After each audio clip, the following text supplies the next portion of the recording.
Hello friends, Manoj Rajguru की political science classes में आपका स्वागत है। अगर आपको मेरे वीडियो, उनके कंटेंट और उनका प्रेजेंटेशन पसंद आए तो मेरे वीडियोस को लाइक करें, मेरे चैनल को सब्सक्राइब करें और बेल आइकन को दबाएं ताकि आने वाले वीडियोस की नोटिफिकेशन आपको टाइम टाइम पर मिलते रहे और एक ही प्लेटफॉर्म पर आप मेरे सारे वीडियो को एक्सेस कर सकें। Thank you. राज्यपाल आपकी थर्ड यूनिट का टॉपिक है राज्यपाल। और जैसा कि हम लोग जानते हैं कि जो हमारे यहाँ पर जो फेडरल स्ट्रक्चर है और फेडरल स्ट्रक्चर में जो हर यूनिट है जिसको कि हम राज्य या स्टेट के नाम से जानते हैं, उसका जो हेड है वो हेड कॉन्स्टिट्यूशनली राज्यपाल को बनाया गया है। तो वो राज्यपाल के बारे में कॉन्स्टिट्यूशन के अंदर क्या क्या प्रोविजन किए गए हैं उस चीज को हम लोग अगली दो क्लासों के अंदर देखेंगे। इस पूरे के टॉपिक के ऊपर मेजर आपके दो प्रश्न बनते हैं। एक तो राज्यपाल की कार्य शक्तियां या उसकी स्थिति क्या है वो, और दूसरा चीफ मिनिस्टर के साथ राज्यपाल के किस तरह के रिलेशन रहते हैं। दो मुख्य प्रश्न इस टॉपिक पर बनते हैं। आज की क्लास में हम लोग जो बात करेंगे वो जनरल बातें हैं राज्यपाल से जुड़ी हुई। राज्यपाल के संबंध में क्या क्या कॉन्स्टिट्यूशनल प्रोविजन किए गए हैं इंडियन कॉन्स्टिट्यूशन के अंदर, उसी को हम लोग देखने की कोशिश करेंगे आज की इस क्लास में। कुछ की फीचर्स देखिए अगर हम इस टॉपिक की, तो सबसे पहली बात हम लोग बता सकते हैं कि राज्यपाल जो है वो राज्य का संवैधानिक प्रधान है। जैसा कि आप लोगों को पता है कि केंद्र के अंदर पूरे देश का जो संवैधानिक प्रधान बनाया गया है वो है राष्ट्रपति। उसी तरह से राज्य के अंदर जो संवैधानिक प्रधान है वो संवैधानिक प्रधान राज्यपाल को बनाया गया है। हम लोग ये भी कह सकते हैं कि राज्यपाल के अंदर ही सारी कार्यपालिका शक्तियां निहित की गई है। जैसे सेंटर के अंदर संविधान सारी कार्यपालिका शक्तियां राष्ट्रपति के अंदर निहित करता है, उसी तरह से राज्यों के अंदर संविधान के द्वारा सारी कार्यपालिका शक्तियां राज्यपाल के अंदर निहित की गई है। लेकिन जैसे कि हम लोग जानते हैं भारत के संविधान ने हमारे यहाँ पर पार्लियामेंट्री सिस्टम एडॉप्ट किया हुआ है। हम लोगों ने संसदीय व्यवस्था को अपनाया है। ये संसदीय व्यवस्था केंद्र के स्तर पर तो है ही, लेकिन साथ ही साथ राज्यों के स्तर पर भी लागू की गई है। राज्यों में भी संसदीय व्यवस्था को अपनाया गया है। इसीलिए राज्यों में भी दो तरह की कार्यपालिकाएं हैं, एक नॉमिनल एग्जीक्यूटिव और दूसरा रियल एग्जीक्यूटिव। जब नॉमिनल एग्जीक्यूटिव की बात करते हैं तो वो है राज्यपाल, और जब रियल एग्जीक्यूटिव की बात करते हैं तो वो हम बता सकते हैं कि मुख्यमंत्री के साथ साथ जो राज्यों की मंत्री परिषद है वो रियल एग्जीक्यूटिव है, वो वास्तविक कार्यपालिका है। तो यहां जब हम राज्यपाल की बात कर रहे हैं तो राज्यपाल को हम क्या कह सकते हैं कि वो संवैधानिक प्रधान तो है ही, कॉन्स्टिट्यूशनल हेड के साथ साथ वो हमारे स्टेट का नॉमिनल एग्जीक्यूटिव हेड है। नाम मात्र की कार्यपालिका जो हम बता सकते हैं वो संविधान ने राज्यपाल को बताया गया है। लेकिन यहाँ एक चीज और कि भारतीय संविधान के अनुसार केंद्र में तो हम गणराज्य का प्रतीक हैं। हमारा मुखिया कौन है? राष्ट्रपति। और राष्ट्रपति को कौन चुनता है? जनता के द्वारा चुना जाता है। इनडायरेक्टली जनता राष्ट्रपति का चुनाव करती है। डायरेक्टली हम लोग कहते हैं एक इलेक्टोरल कॉलेज है, निर्वाचक मंडल है, वो राष्ट्रपति को चुनता है, लेकिन इनडायरेक्टली कौन चुन रहा है? जनता के द्वारा चुना जा रहा है। तो केंद्र के स्तर पर तो हमारे यहाँ पर गणराज्य की व्यवस्था की गई है, लेकिन हमारे यहाँ पर राज्यों में गणराज्य नहीं है, क्योंकि राज्यों का जो प्रधान है राज्यपाल, वो जनता के द्वारा नहीं चुना जाता। राज्यपाल के पद के संबंध में जनता की कोई भूमिका नहीं है। इसलिए हम लोग कहते हैं कि ये जो पद है वो गणराज्य को रिफ्लेक्ट नहीं करता है। यहाँ हम इस चीज को डिस्कस इसलिए कर रहे हैं क्योंकि हम लोगों ने यूएस सिस्टम के बारे में पढ़ा है, अमेरिका के बारे में। और अमेरिका के अंदर क्या है? अमेरिका के अंदर, अमेरिका भी एक फेडरल स्ट्रक्चर वाला स्टेट है, और फेडरल स्ट्रक्चर वाले स्टेट में वहां पर केंद्र पर भी राष्ट्रपति जनता के द्वारा चुना जाता है, और इकाइयों में वहां पर जो स्टेट्स की हेड है, गवर्नर जिनको कहते हैं, वो भी जनता के द्वारा चुने जाते हैं। तो अमेरिका जब फेडरल स्ट्रक्चर है तो वहां पर सेंटर और स्टेट्स दोनों जगह पर रिपब्लिकन नेचर को, गणराज्य के स्वरूप को अपनाया गया है। लेकिन भारत के अंदर केवल केंद्र के स्तर पर गणराज्य को अपनाया गया है, राज्य के स्तर पर गणराज्य को नहीं अपनाया गया। तो ये एक विशेष बात, इसलिए हम लोग कह रहे हैं कि राज्यपाल का जो पद है वो गणराज्य का प्रतीक नहीं है। अगर भारतीय संविधान की बात करें तो हम बता सकते हैं कि संविधान का भाग 6 उसके अंदर राज्यपाल के प्रावधानों का उल्लेख किया गया है। और इसके अंदर भी जब हम आर्टिकल्स की बात करते हैं तो अनुच्छेद 153 से लगाकर 167, आर्टिकल 153 से आर्टिकल 167 तक राज्य के कार्यपालिका के संबंध में प्रावधान किया गया है, जिसमें हम राज्यपाल के संबंध में भी महत्वपूर्ण बातों को देख सकते हैं। तो ये कॉन्स्टिट्यूशन के अंदर जो बात है वो हम यहाँ पर देख सकते हैं। एक आखिरी बात जो और राज्यपाल के पद के बारे में बता सकते हैं वो है इस पद के नेचर को लेकर। राज्यपाल के पद की दोहरी भूमिका है, ये आप लोगों को यहां समझना बहुत जरूरी है। दोहरी भूमिका का मतलब, एक तरफ तो राज्यपाल राज्य का संवैधानिक प्रधान है, शासन राज्य के शासन की सारी शक्तियां राज्यपाल के अंदर निहित की गई है, और राज्यपाल उन शक्तियों का प्रयोग मुख्यमंत्री और उसकी मंत्री परिषद के परामर्श और सहयोग के माध्यम से करता है। तो एक तरफ तो हम राज्यपाल की भूमिका क्या बता सकते हैं कि वो कार्यपालिका संबंधी शक्तियों को क्रियान्वित करवाने में महत्वपूर्ण भूमिका निभाता है, लेकिन उसका एक दूसरा रोल और है, और दूसरा रोल वो महत्वपूर्ण है एज ए सेंट्रल रिप्रेजेंटेटिव, वो केंद्र का प्रतिनिधि है। यहां आप इस चीज को समझने की कोशिश करना, राज्यपाल की नियुक्ति केंद्र सरकार के द्वारा की जाती है या केंद्र के द्वारा की जाती है, इसीलिए राज्य के अंदर क्या हो रहा है वो सेंटर के और स्टेट के बीच में एक ब्रिज का, पुल का काम करता है। तो वो केंद्र सरकार का एक रिप्रेजेंटेटिव भी है। तो इसीलिए राज्यपाल के बारे में हम कहते हैं कि राज्यपाल की भूमिका जो है वो ड्यूल भूमिका है, वो ड्यूल रोल, दोहरी भूमिका का निर्वहन करता है। तो ये एक और महत्वपूर्ण बात जो हम राज्यपाल के पद के बारे में बता सकते हैं। कुछ मेजर आर्टिकल्स हैं इस पोस्ट को लेकर, इस पद को लेकर, उसको अगर हम लोग देखें, जिस पर कई बार आपके 2 नंबर के प्रश्न भी बनते हैं, तो आर्टिकल 153 के अंदर राज्यपाल के पद की व्यवस्था की गई है कि राज्य का एक प्रधान राज्यपाल होगा।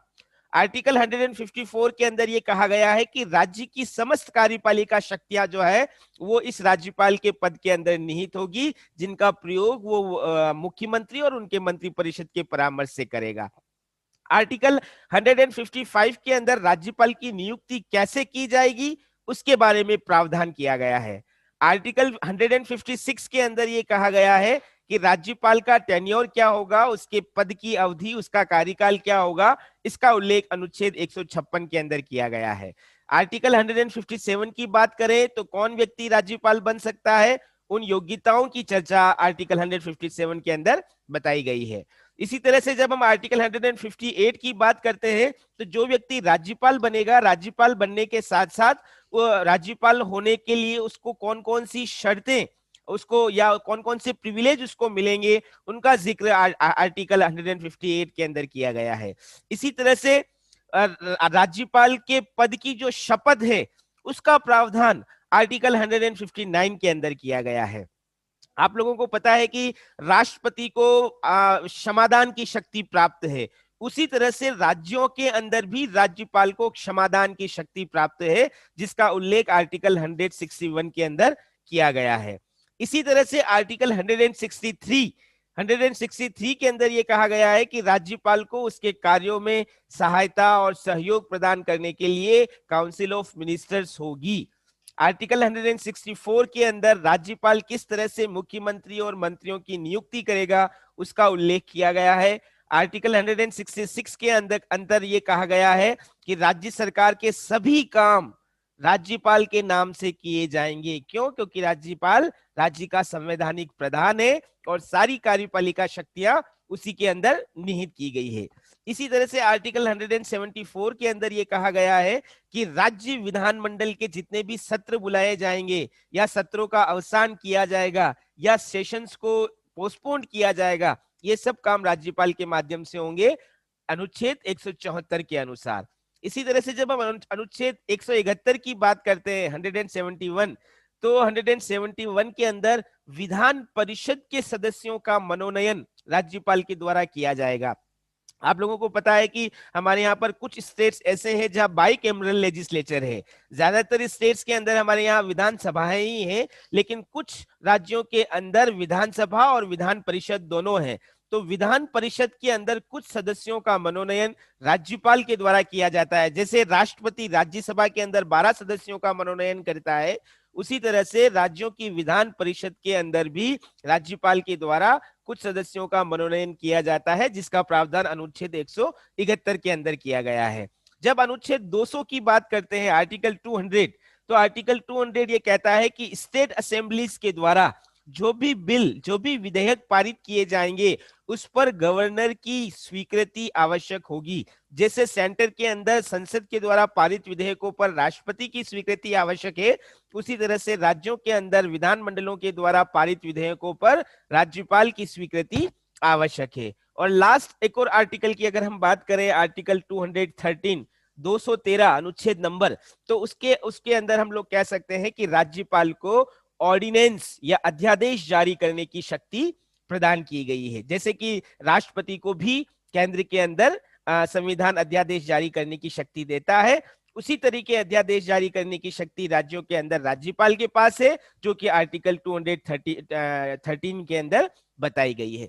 तो ये कुछ मेजर आर्टिकल्स हैं जो कि राज्यपाल के पद से जुड़े हुए हैं। अब अगर हम बात करें कि राज्यपाल की नियुक्ति कैसे होती है, तो नियुक्ति के बारे में संविधान ये कहता है, अनुच्छेद 155, कि राज्यपाल की नियुक्ति जो है वो राष्ट्रपति के द्वारा की जाएगी। अभी थोड़ी देर पहले हम लोगों ने देखा था कि राज्यपाल का पद भारत के अंदर जो है वो गणराज्य का प्रतीक नहीं है। मतलब यहाँ पर राज्यपाल को चुनाव निर्वाचित नहीं किया जाता, चुना नहीं जाता है, बल्कि यहाँ पर राष्ट्रपति के द्वारा राज्यपाल की नियुक्ति की जाती है। तो इस रूप में हमारा जो स्टेट का नेचर है वो नेचर रिपब्लिकन नेचर नहीं है। लेकिन राष्ट्रपति ये जो नियुक्ति करता है उसका प्रोसेस क्या है, तो पहली बात तो हम ये कह सकते हैं कि राष्ट्रपति एक आज्ञा पत्र जारी करता है। मतलब राष्ट्रपति की मुहर से, एक तरह से राष्ट्रपति के द्वारा सर्टिफाई एक ऑर्डर होता है, उस ऑर्डर के माध्यम से राज्यपाल की नियुक्ति की जाती है। यहाँ एक चीज हम लोग ये भी बता सकते हैं कि जब राष्ट्रपति राज्यपाल की नियुक्ति करता है तो ये उसका स्वविवेक नहीं होता है, बल्कि प्रधानमंत्री और उसकी मंत्री परिषद, हम लोग ये कह सकते हैं कि केंद्र की जो वास्तविक कार्यपालिका है, वो वास्तविक कार्यपालिका जिस नाम को रिकमेंड करती है, उसी नाम को उसी व्यक्ति को राज्यपाल के पद पर राष्ट्रपति के द्वारा नियुक्त किया जाता है। तो ये एक और महत्वपूर्ण बात कि राष्ट्रपति के द्वारा भले ही राज्यपाल की नियुक्ति की जाती है, लेकिन उसमें राष्ट्रपति का अपना विवेक कोई काम नहीं करता, बल्कि वो वास्तविक कार्यपालिका यानी कि प्रधानमंत्री और मंत्री परिषद के द्वारा सुझाए गए नाम को ही संबंधित राज्य के राज्यपाल के पद पर नियुक्ति प्रदान करता है। तो ये एक और महत्वपूर्ण बात। यहाँ एक चीज आपको और विशेष याद रखने की जरूरत है कि अमेरिका के अंदर राज्यों में राज्यपाल की व्यवस्था है ना। तो भारत में राज्यपाल की जो व्यवस्था है वो हमने अमेरिकी मॉडल से एडॉप्ट नहीं की है। अमेरिकी मॉडल को से प्रेरित होकर हमने हमारे यहाँ पर राज्यपाल की व्यवस्था नहीं की गई है, बल्कि कनाडा जो इस राज्य है, उस कनाडा के अंदर वो भी एक फेडरल स्ट्रक्चर वाला देश है। तो कनाडा के अंदर जो मॉडल गवर्नर्स, स्टेट हेड्स के बारे में अडॉप्ट किया गया है, उसी मॉडल को हमने हमारे यहाँ पर अपनाया गया है। और वहां पर भी राज्यों के अंदर जो राज्यपाल या गवर्नर की पोस्ट है वो इसी प्रकार सेंटर के हेड के द्वारा नियुक्ति की जाती है। तो वही व्यवस्था हमने हमारे यहाँ पर भी की है। अब यहाँ पर एक महत्वपूर्ण बात कि क्यों हमने ये प्रोसेस को अपनाया है, राज्यपाल की नियुक्ति की व्यवस्था क्यों की गई है, उसको निर्वाचित क्यों नहीं किया गया है। जैसे कि अमेरिका के अंदर स्टेट के जो हेड्स है, गवर्नर्स, वो जनता के द्वारा चुने जाते हैं, इसलिए वो रिपब्लिकन नेचर वाले स्टेट्स हैं। लेकिन अब भारत में राज्य गणतंत्र का प्रतीक नहीं है, क्योंकि यहाँ पर राज्यपालों को चुना नहीं जाता। तो ये निर्वाचन की व्यवस्था क्यों नहीं की गई है, क्यों हमारे यहाँ पर राज्यपाल को राष्ट्रपति के द्वारा नियुक्त किया जाता है, तो इसके लिए कुछ लॉजिक दिए जा सकते हैं। सबसे पहली बात, अगर राज्यों के अंदर राज्यपाल की नियुक्ति की व्यवस्था होती तो ये पार्लियामेंट्री सिस्टम के अगेंस्ट चला जाता, पार्लियामेंट्री सिस्टम के अगेंस्ट में हम लोग क्या कहते हैं, दो प्रकार की व्यवस्थाएं हैं, एक नाम मात्र की एग्जीक्यूटिव और एक रियल एग्जीक्यूटिव। अगर राज्यों के अंदर भी नाम मात्र की एग्जीक्यूटिव को इलेक्टेड कर दिया जाता, निर्वाचित कर दिया जाता, तो मुख्यमंत्री और राज्यपाल इन दोनों को के बीच में कार्य क्षेत्र को लेकर संघर्ष उत्पन्न हो जाता है, क्योंकि दोनों ही ये दावा करते कि हम जनता के द्वारा निर्वाचित प्रतिनिधि हैं, इसीलिए शासन की शक्तियों का प्रयोग हमारे द्वारा किया जाना चाहिए। तो ये संघर्ष राज्यों में ना हो, इसलिए राज्यपाल का जो पद है वो निर्वाचित नहीं रखा गया, बल्कि वो राष्ट्रपति के द्वारा नियुक्त किया गया है। दूसरी बात, हम लोग अच्छी तरह से जानते हैं कि ये जो जितने भी संवैधानिक पद है, एक निर्वाचन की प्रणाली है जिस पर बहुत ज्यादा पैसा भी खर्च होता है और बहुत ज्यादा समय भी व्यतीत होता है। तो अगर राज्यपाल के पद, हमारे यहाँ पर इतने स्टेट्स हैं, अगर सभी स्टेट्स में राज्यपाल के पद के निर्वाचन की व्यवस्था होती तो ये आर्थिक रूप से भी बहुत एक्सपेंसिव होता और ये प्रोसेस भी बहुत जटिल हो जाता। तो इससे बचने के लिए भी हमने राज्यपाल के पद को निर्वाचित नहीं रखा गया है।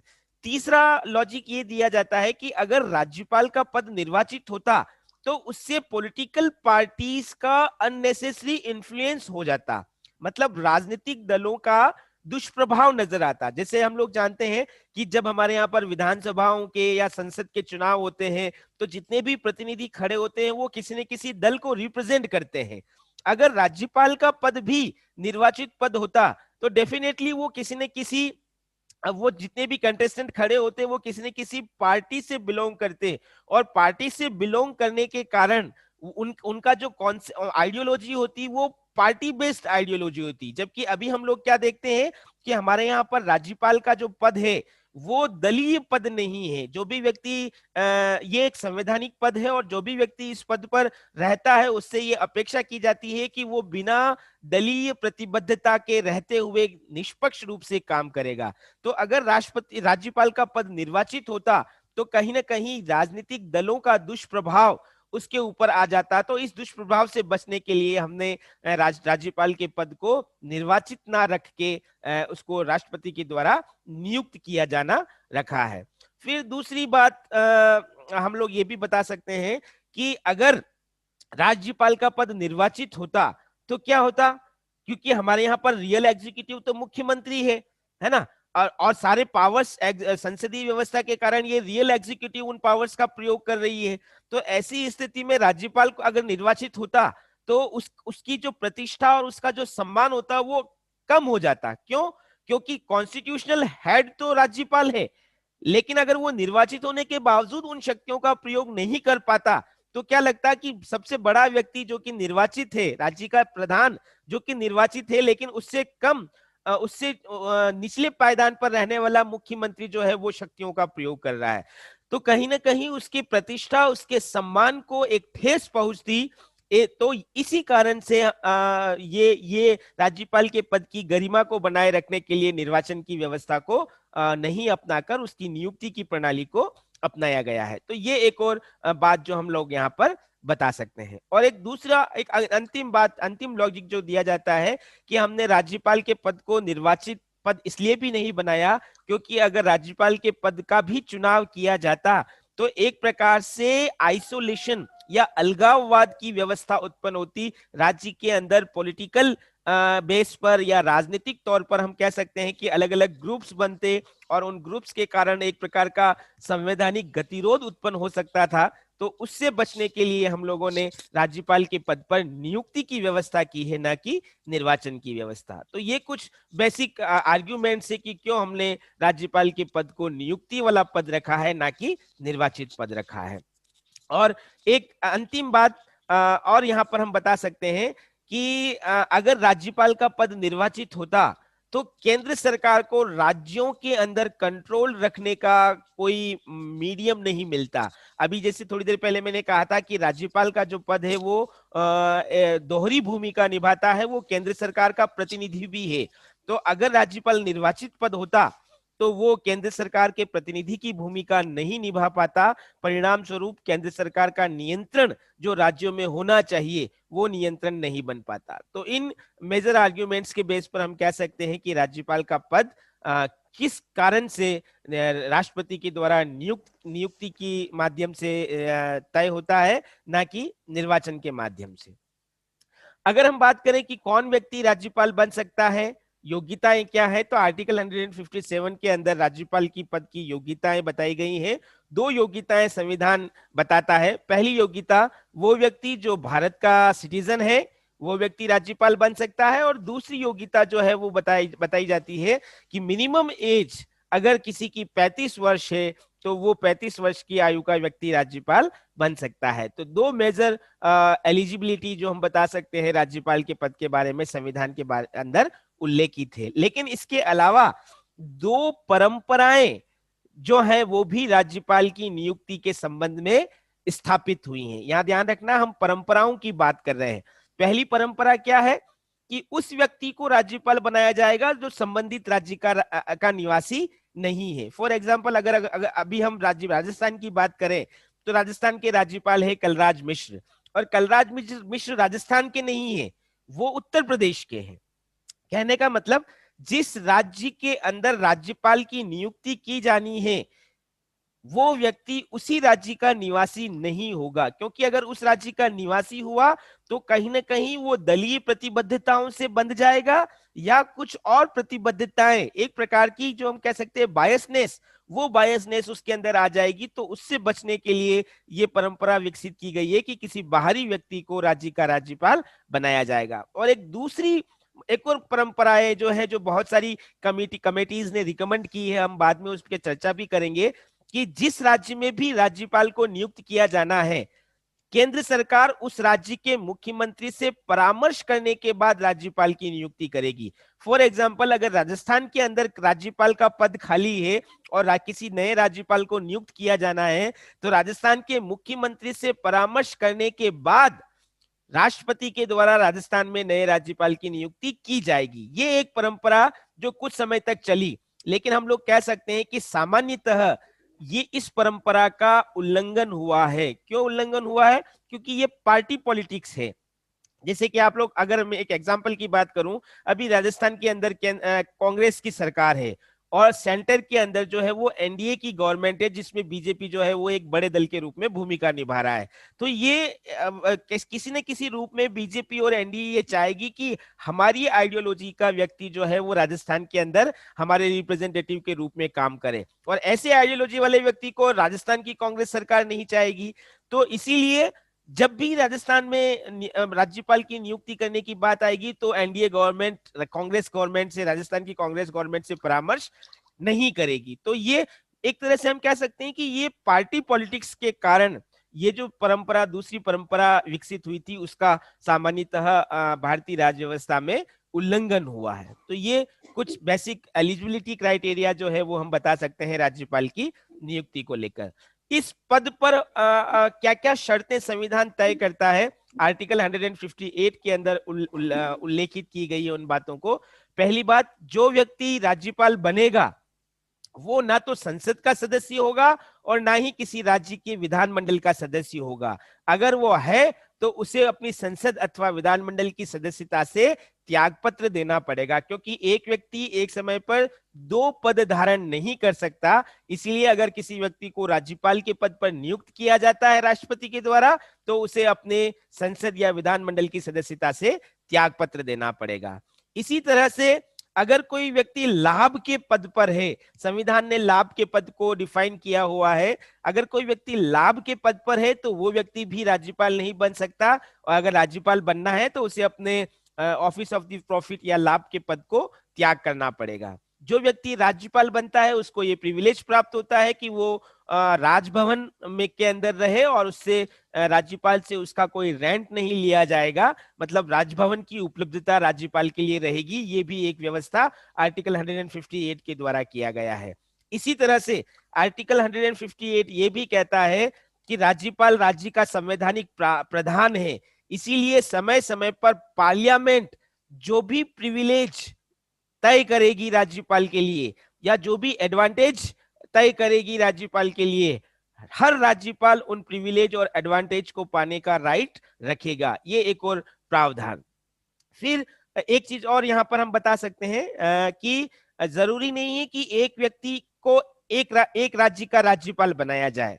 कई बार कई अवसर ऐसे भी आते हैं कि एक व्यक्ति को एक से अधिक राज्यों का राज्यपाल भी बनाया जाता है। मतलब एक ही व्यक्ति को मोर देन वन स्टेट उनके राज्यपाल की जिम्मेदारी सौंपी जाती है। तब ऐसी स्थिति में अगर कोई व्यक्ति एक से अधिक राज्यों का राज्यपाल है, तब वो दोनों राज्य मिलकर राज्यपाल से जुड़े हुए जो एक्सपेंसेस हैं उनको अफोर्ड करेगी, उनका वहन करेगी। ये भी आर्टिकल 158 के अंदर कहा गया है। और एक आखिरी बात जो आर्टिकल 158 कहता है वो है कि अगर कोई व्यक्ति राज्यपाल के पद पर आसीन है तो उसके पद पर बने रहने तक उसके वेतन में, उसके भत्तों में, उसकी उपलब्धियों में, उसके विशेषाधिकारों में किसी भी प्रकार की कोई कटौती नहीं की जाएगी। तो ये अनुच्छेद 158 के अंदर कुछ शर्तें बताई गई है राज्यपाल के पद से जुड़ी हुई। अब अगर हम कुछ प्रिविलेज की बात करें, कुछ विशेषाधिकारों की बात करें, तो पहला विशेषाधिकार हम बता सकते हैं कि अपने पद पर रहते हुए राज्यपाल जो भी शासकीय कार्य करता है, जो भी उसके उसके कॉन्स्टिट्यूशनली फंक्शंस हैं, उन फंक्शंस को वो करता है, तो उनको करने के लिए उसके ऊपर कोई लीगल रेस्पॉन्सिबिलिटी नहीं रहेगी, कोई भी विधिक दायित्व नहीं रहेगा। उसको इंडिविजुअली अपने कार्यों को करने के लिए लीगल रेस्पॉन्सिबिलिटी से मुक्त रखा गया है। जैसा कि यही प्रावधान हमने राष्ट्रपति के बारे में भी देखा था, यही प्रावधान राज्यपाल के बारे में भी हम लोग बता सकते हैं। इसी प्रकार से अगर कोई व्यक्ति राज्यपाल के पद पर आसीन है तो उसके कार्यकाल के दौरान उसके ऊपर कोई भी क्रिमिनल कार्यवाही कोर्ट के द्वारा, न्यायपालिका के द्वारा उस आपराधिक कार्यवाही की सुनवाई नहीं की जाएगी। पद पर बने रहने तक, पद खाली कर दे या रिजाइन कर दे या उसका टेन्योर पूरा हो जाए उसके बाद ये प्रोसेस हो सकता है, लेकिन उसके पद पर बने रहने तक इस प्रकार की आपराधिक कार्यवाही की सुनवाई न्यायपालिका के द्वारा नहीं की जाएगी। और इसी तरह से एक और प्रिविलेज की हम बात करते हैं कि पद पर बने रहने तक किसी भी राज्यपाल को अगर उसने कोई क्राइम किया है तो ना तो गिरफ्तार किया जा सकता है, ना ही उसको बंदी बनाया जा सकता है, यानी कि उसको गिरफ्तारी और कारावास से भी छूट प्राप्त रहती है। तो ये एक प्रिविलेज की बात हम लोग कर सकते हैं। इसी तरह से आर्टिकल 159 की जब हम बात करें तो उसमें राज्यपाल के ओथ और अफर्मेशन से जुड़े हुए प्रोविजन को बताया गया है। राज्यपाल को शपथ कौन दिलाता है?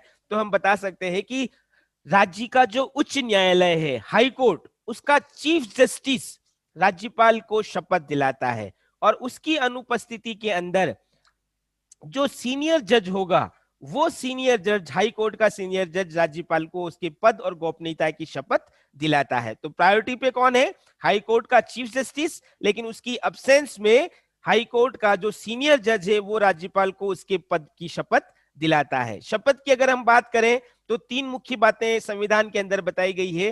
राज्यपाल अपनी शपथ के अंदर इस बात को डिक्लेयर करता है कि वो निष्ठापूर्वक अपने जो भी कॉन्स्टिट्यूशनली फंक्शंस है, रेस्पॉन्सिबिलिटी है, उनका निर्वहन करेगा, संविधान और कानूनों की रक्षा करेगा, उनका संरक्षण करेगा, और तीसरा वो स्वयं को राज्य की जनता के हित में, उनकी सेवा में डिवोट करेगा या समर्पित करेगा। तो ये तीन बातें राज्यपाल की शपथ के बारे में आर्टिकल 159 बताता है। एक और बात जब हम टेन्योर की करते हैं तो राज्यपाल का टेन्योर आर्टिकल 156 के अंदर बताया गया है। सबसे पहली बात, राज्यपाल राष्ट्रपति के प्रसाद पर्यंत, यानी कि उसकी विल, राष्ट्रपति की इच्छा तक अपने पद पर बना रहता है। यहाँ राष्ट्रपति की इच्छा का मतलब हम लोग रियल एग्जीक्यूटिव की इच्छा की बात कर सकते हैं, लेकिन संविधान में जो शब्द उल्लेखित किया गया है वो है कि राष्ट्रपति जब तक चाहे तब तक राज्यपाल अपने पद पर बना रहता है। लेकिन इसको समझने के लिए एक दूसरी योग्यता, एक दूसरे टर्म को और समझना जरूरी है। सामान्यतः राज्यपाल का कार्यकाल 5 वर्ष है। अपने पद ग्रहण करने से 5 वर्षों तक वो अपने पद पर बना रहेगा। इस 5 वर्ष की अवधि के अंदर अंदर अगर राष्ट्रपति चाहे तो उस राज्यपाल को हटा सकता है। इसलिए हम लोग कह रहे हैं कि वो राष्ट्रपति के प्रसाद पर्यंत तक या राष्ट्रपति की इच्छा पर्यंत तक अपने पद पर बना रहता है। तो इन दोनों बातों को जॉइंट करके समझने की जरूरत है। सामान्य परिस्थितियों में कोई राज्यपाल 5 वर्ष तक अपने पद पर बना रहता है, लेकिन ये बात भी सही है कि उन 5 वर्षों के पहले राष्ट्रपति अगर चाहे तो राज्यपाल को उसके पद से हटा भी सकता है। राज्यपाल का ट्रांसफर भी होता है। कॉन्स्टिट्यूशन के अंदर ये कहा गया है कि अगर केंद्र सरकार चाहे, राष्ट्रपति चाहे, तो किसी राज्य के राज्यपाल को एक राज्य से हटाकर दूसरे राज्य के अंदर भी शिफ्ट कर सकता है। तो राज्यपाल को लेकर ट्रांसफर का प्रोसेस भी कॉन्स्टिट्यूशन के अंदर बताया गया है। अगर इसी 5 वर्ष की अवधि के अंदर राज्यपाल खुद चाहे तो भी अपने पद से वो त्याग पत्र दे सकता है। ये भी प्रावधान संविधान के अंदर किया गया है।